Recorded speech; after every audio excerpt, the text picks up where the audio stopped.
बिबानगिरि मावथि लोगोफोरखौ आङो बे समाव गोसो गोरबोजों बरायबाय आरो हामलायनाय बावहरबाय।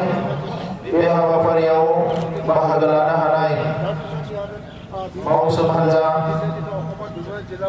खौरांगिरि बानजाय आफादनि दैदेनगिरि आरो नुजाफैनो हानाय रायजो राजाजों लोगोसे आंनि लोगोफोरखौबो बे समाव गोसो गोरबोजों बरायबाय। बे हाबाफारिनि गेजेरजों बे ओनसोलावनो जोनोम जानानै दुलाराय बर' फरायसा आफादखौ गायसनजेननो हानाय जोंनि दैदेनगिरि कनकेश्वर नार्जारि बिथांनि जिउ सोलेरा सोरगोआव आलो गोजोनै थायो। बिथांनि थाखाय अबंलावरिनि खाथियाव आर'ज गाबबाय। बे हाबाफारिनि गेजेरजोंनो बड'फा उपेन्द्रनाथ ब्रह्म आरो थांनाय गोलाव समाव बड'लेण्ड सोमावसारनायाव मुंख्लं जालांनाय साफ्रोमबो जोंनि मुंख्लंफोरनि सोरगोआरि जिउ सोलेरनि अराय आलो गोजोननि थाखाय आङो बे समाव आर'ज गाबबाय। रामान गोनां रायजोफोर, जोङो दिनै बयबो गोग्गानाय मोनदों जे बे आफाद दुलाराय बर' फरायसा आफादा 52 बोसोराव आगान होफैबाय। बे थांनाय गोलाव 52 बोसोराव बर' हारिनि थामोनथा, बर' हारिनि रैखाथि, बर' हारिनि सिनायथि, बर' हारिखौ सोरगिदिं जौगाहोनांगौनि थाखाय माखासे हाबाफारि लानानै बे 52 बोसोरखौ हाबा मावनानै बारहोबाय। दुलाराय बर' फरायसा आफादनि जोनोम जाजेननाय समनि जि माखासे थासारिमोन आरो आथिखालनि जि थासारि, बेवहाय गोबां सोलायनाय जोङो नुनो मोनदों।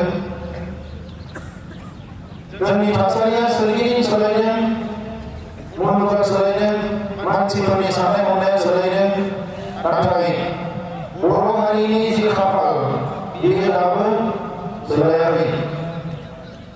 दुलाराय बर' फरायसा आफादखौ बै समनि दैदेनगिरिफ्रा जोंनिफ्राय जौगानाय हारि, बुहुमगिरि हारि एबा जायफोरखौ मेन स्ट्रिम होननानै बुङो, बै हारिफ्रा सोरख'नाय, गादबनाय, नासयनाय, थगायनाय बेबायदि थासारिनिफ्राय उदां खालामनो थाखाय मोनसे जांख्रिखांनाय लाबोनो, मोनसे रिभलिउसन लाबोनो थाखाय मेंनाय गैया, गिनाय गैयाजासे हारिनि हाबा मावनो थाखाय बै समाव दुलाराय बर' फरायसा आफादखौ जोनोम होदोंमोन।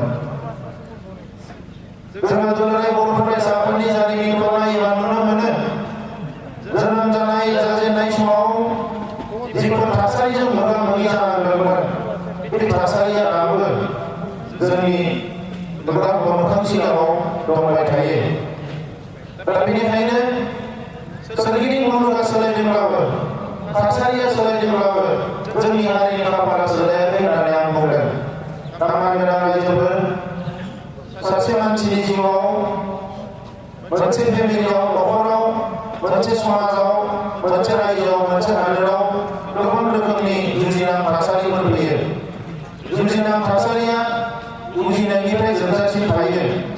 नाथाय बे थासारिखौ जोङो मोगा मोगि जालांनो हायाबा जोङो थावरिनानै थानो हाया।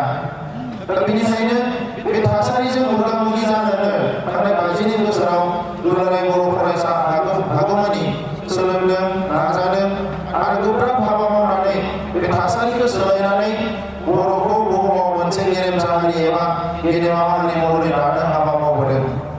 दिनै बे 52 बोसोर दुलाराय बर' फरायसा आफादनि बे समाव जाय दुलाराय बर' फरायसा आफादनि मिरुनि, जिल्लानि, दख'रानि इउनिटनि बिबानगिरि जानानै दङ आरो गुबुन गुबुन कलेज इउनिभारसिटिफ्राव दिनै शिलं इउनिट, दिल्ली इउनिट, गुबुन गुबुन इउनिटफ्राव जायफोरा बिबान लानानै दङ, आङो जोंनि गासैबो दैदेनगिरि मावथि लोगोफोरखौ आं खावलायनो सानदों जे बर' हारिया उदां जागोन, बर' हारिया गेरेमसा जागोन, बर' हारिया गेदेमा हारि जानो हागोन, बर' हारिया बुहुमाव मोनसे गोख्रों, मोनसे एम्पावार्ड जाथि जानो हागोन जोंनि हाबा मावनायनि सायावसो।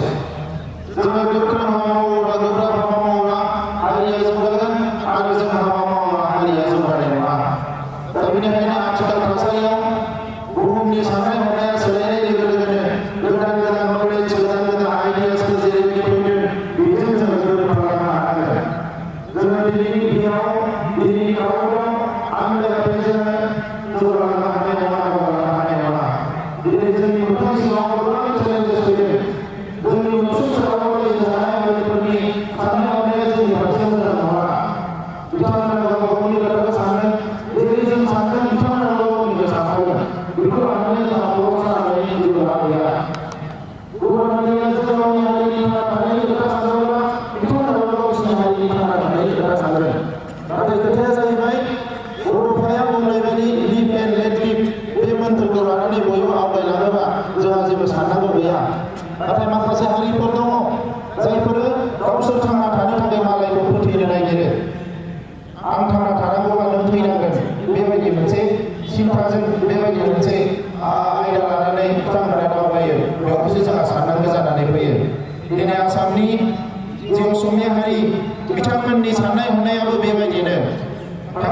बोसोराव आरो दासिम बिथांमोननि साननाय हनाया जेबो सोलायाखै।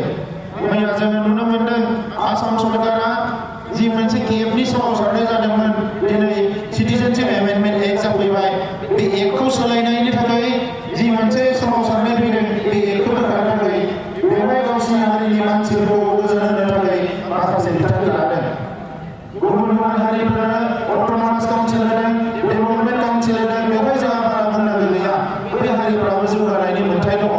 नाथाय दिनै आरोबाव मोनसे बिथांखि लादों, बे जाहैबाय असमिया रावा जेरैखि जाया थाखो 10 सिम गासैबो मिडियामनि फरायसाफ्रा फरायथारनांगोन होननानै। बेवहाय बिथांमोना बुंदों बराकभेलि, बिटिसि आरो हिल्स ओनसोल बेवहाय माने बेयो इमप्लिमेन्ट जानाय नङा होननानै बुंदों। नाथाय बेराफारसेथिं बिथांमोना बुंदों जे गासैबो फरायसालियाव बेयो इमप्लिमेन्ट जागोन। आं दिनै बिथांमोनखौ सोंनो नागिरदों, बेवहाय बे आसाम हादोरसायाव असमिया रावाल' थांना थानायनि मोन्थाय दङ नामा? गुबुन रावा थांना थानायनि मोन्थाय गैया नामा? সকলের নিজৰ নিজৰ দিশত চিন্তা কৰিছে। আমাৰ लोगोफोर दिनैनि थासारिया मोजां नङा। बे थासारियाव जों हारिया होंगो दोंगो जानो नाङा। होंगो दोंगो जादों गासैबो साइडनिफ्राय, गासैबो बिथिंनिफ्राय गावबा गावनि एजेन्डाखौ लानानै हारिसाफ्रा जावरिखांदों, गावबा गावनि खामानिखौ मावदों। बे समाव फेसबुक, टुइटार, टिभि मिडियाखौ नुनानै थांखि लायोबा जानाय नङा। बर' हारिया सोबख'जानाय, नासयजानाय, गादबजानाय हारि। थांनाय 52 बोसोर दुलाराय बर' फरायसाफोरनि जारिमिनखौ नायोबा जों नुयो बे गोलाव समाव 30-40 बोसोराव बिएलटिनि सोमावसारनाय, एनडिपिनि सोमावसारनाय, बे मोनसे सोमावसारनाया ओरैनो फैयाखै। गादबजानाय, सोबख'जानाय, नासयजानाय, मालायजों लैलै सैसै खालामजानाय, मोजां दिनै सोलोंथाइ मोनै, जौगानाय मोनै, जोंनि राव थुनलाइ हारिमुनि फारसे बिमा बाथुलनि नोजोरजों नायनाय, गावनि हायावनो जोंखौ नैथि थाखोनि नोगोरारि बायदि बेबहार खालामनाय, बे आसार खान्थि दिन्थिनायनि थाखायसो जोंनि मानसिफ्रा सोमावसारनो गोनां जादों। दा बेनिखायनो जोङो बावनानै थांनो मोननाय नङा। बे खोथाफोरखौ गोसोआव लाखिनांगोन। जोंनि दुखुनि समाव, जोंनि खैफोदनि समाव, जोंनि गोब्राब संग्रामनि समाव, सोमावसारनायनि समाव बै हारिफ्रा जोंनि जानानै आय मोनफैग्रा रावबो गैया। बिथांमोना दिनै बर' अना बर' मोनसे हानजा दानानै बर' हारिनि सोमावसारनायखौ ध्वंस खालामनायावसो बिथांमोना दिनै मुखुब जादों। दा बेनिखायनो दिनै आसामाव जि केबनि सोमावसारनाय जादों, बिनि सोमावसारगिरिफोरजों जोङो रायज्लायबाय थादों। हानायमानि जोङो बिथांमोनजों जोंनि गोसो गोरबोनि, जोंनि साननाय हनायखौ फोरमायनो नाजादों। नाथाय जोंनि ओनसोलाव जों अर सुफिननो नागिराखै। जोङो बेसे गोबाव अर सुनो? जों बेसेबां बेबायदि दुंदुं आबहावायाव थानो? बेबायदि दुंदुं आबहावायाव थानानै जोंनि गोसोआनो दिनै सोलायलांनो हमबाय। दिनै मुलुगनि ओरैबायदि मोनसे बादायलायनाय फैदों, साइन्स आरो टेक्न'लजिनि बादायलायनाय। बे कम्पिउटारनि जुगाव जोंनि साफ्रोमबो लाइमोनफ्रा लेखा गोरों जानांगोन, टेक्न'लजिखौ गोरों जानांगोन। जोंनि लाइमोनफ्रा दिनै साख्रि बाख्रि मोननांगौबा, गावनि आथिङाव गसंनानै संसार जानांगौबा गोजौ सोलोंथाइ लानांगोन। डाक्टार, इन्जिनियारनि अनजिमाया बांनांगोन, आइआइटि फरायनाय, MBA फरायनायनि अनजिमाया बांनांगोन, रिसार्च स्कलारनि अनजिमाया बांनांगोन। मुलुगनि गुबुन गुबुन जौगानाय थासारिफोरखौ जोंनि ओनसोलाव लाबोनो हानायनि थाखाय जों सुबुं धोन सोरजिनांगोन।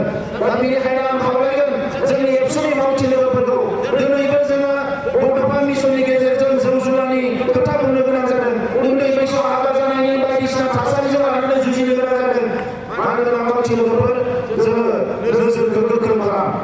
मोनसे खामानिखौनो खनले जाहाथे मावबाय थानो गोनां जाया। मोनसे जोलैया मोनसे थासारिखौ फोजोबनानै थांनांगोन।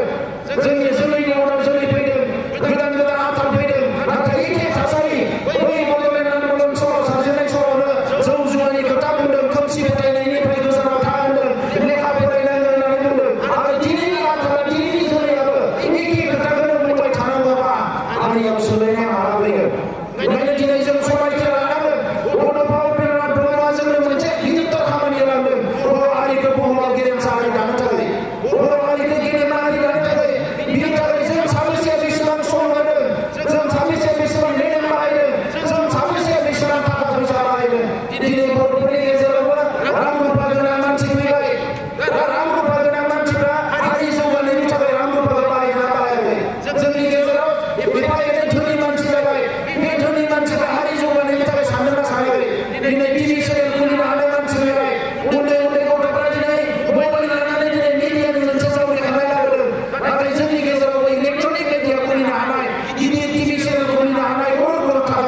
जाबाय नाथाय बै मानसिफ्रा हारिनि फारसे राव थुनलाइ जौगानायनि फारसे एसेबो बिथांमोना सानाखै बे नाथाय हारिनि थाखाय मोजां फिथाइ नङा दिनै गोरों मानसिफ्रानो थिर खेला होनाय जुवा खेला होनाय बहाबा बायदिसिना केसिय'नि होनाय बेवहायसो बेस्थ' जानो नागिरदों नाथाय आबादारिफ्रा मा जादों गामिनि उन्दै लाइमोनफ्रा मा जादों मोजाङै लेखाफोर सोलोंनो मोनदोंना मोनाखै आबादारिफ्रा मोजाङै आबाद मावनो मोनदोंना मोनाखै जोंनि बिमाफोरनि अबस्थाया मा जादों गामि ओनसोलाव रायजो जाग्रा मानसिफोरनि थासारिया मा जादों बेखौ लानानै रावबो बेस्थ' नङा राजखान्थिखौ ओरैबायदि सोलोंबाय राजखान्थि बादै जोंनि मानसिफ्रा दिनै गोरों गोरा बै थाखोनि मानसिफ्रा जेबोखौनो मिथियै बायदि जाबाय दा बेखायनो मावथि लोगोफोर जोङो मिशन क्वालिटि इडुकेसननि जि हाबाफारि बेखौ दोनथ'नो मोननाय नङा बेखौ गोख्रोङै मावलांबाय थानांगोन बड'फा मिशननि गेजेरजों लाइमोनफोरखौ सांग्रां खालामनाय जौ जुवा बन्द' खालामनाय गासैबो बिथिङाव हारिखौ सांग्रां खालामनाय बे हाबाफारिखौ लांबाय थानांगोन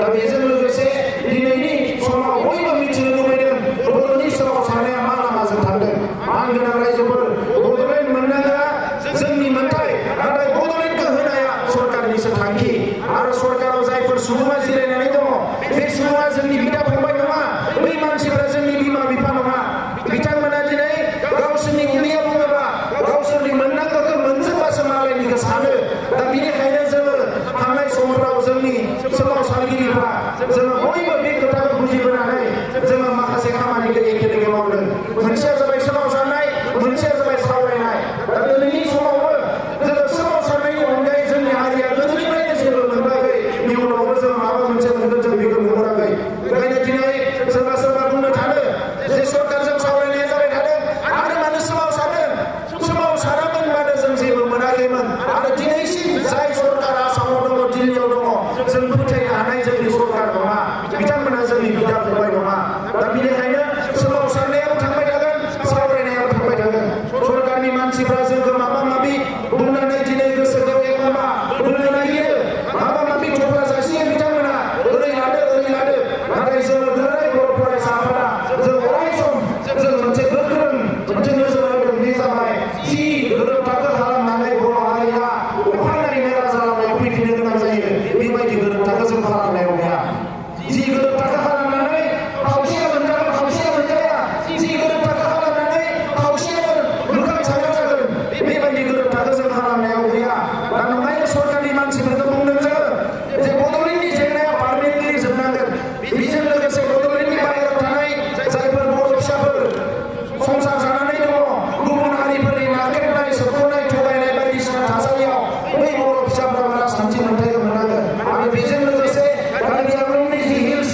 स्टेटास मोननांगौ बियो दिनै बिटिसि सुक्तियाव दंमोनब्लाबो दासिमबो मोनथाम महर मोनाखिसै दा बेखौबो लानानै जों सरकारखौ बुंदों एबार माबा मोनसे जुदि सुक्ति खालामनांगौब्ला आरो बे सुक्तियाव दुलाराय बर' फरायसा आफादाबो थानांगौब्ला बे ओरैबायदि मोनसे सुक्ति जानांगोन जे जोङो 50 बोसोर फैगौ जाहाथे राजा लामायाव फैफिननो गोनां जाया बे खोथाखौ लानानै जों सरकारजों सावरायगासिनो दङ आरो सरकाराबो जोंनो बिश्वास होनो नाजादों जे जेरैखि जाया बर'फोरखौ जोङो माबा मोनसे सलुसनाव लाबोनायाव दङ बर'फोरनि जेंनाखौ सुस्रांनायाव दङ नाथाय जोङो बिथांमोनखौ गोरलैयैनो फोथायना लानाया मोजां नङा दुखुनांथाव बेसोर मानगोनां रायजोफोर पुलिस मिलिटारिजों होसोजानानै पुलिस मिलिटारिजों बायदिसिना दिनै खस्थ' मोननानै मानसि थैनाय थै बोहैनाय बेबायदि थासारिखौ मावनानै जोंनि सोरबा दैदेनगिरिफ्रा राजखान्थि खैसारियाव हाबनानै नागिरो दिनै बर'नि गेजेराव होंगो दोंगो जागोन आंजोंसो सुक्ति जागोन आंसो सुक्ति खालामगोन नोंथांमोना बेवहाय बाहागो मोननाय नङा आफायासो सुक्ति खालामगोन आफाजों थांनांगोन थुख्राजों थांनांगोन सुक्तिया जायानो खालामा मानो बेयो बर' जाथिनि थाखाय जानांगोन मानगोनां रायजोफोर सुक्तिया जियानो जाया मानो बेयो बर'नि थाखाय जानांगोन आरो सुक्तिखौ जायानो खालामा मानो बे बर' जाथिनि थाखाय खालामनांगोन बेखायनो जों बुंदों जे गावजों गाव होंगो दोंगो खालामनानै लाब गैया दिनै माबा मोनसे मोजां मोननांगौ बर' हारिया खौसे जानांगोन बे खौसे होनाया बर' हारिनि थाखाय बेसेबां मोनसे गोब्राब खामानि जानानै फैबाय थांनाय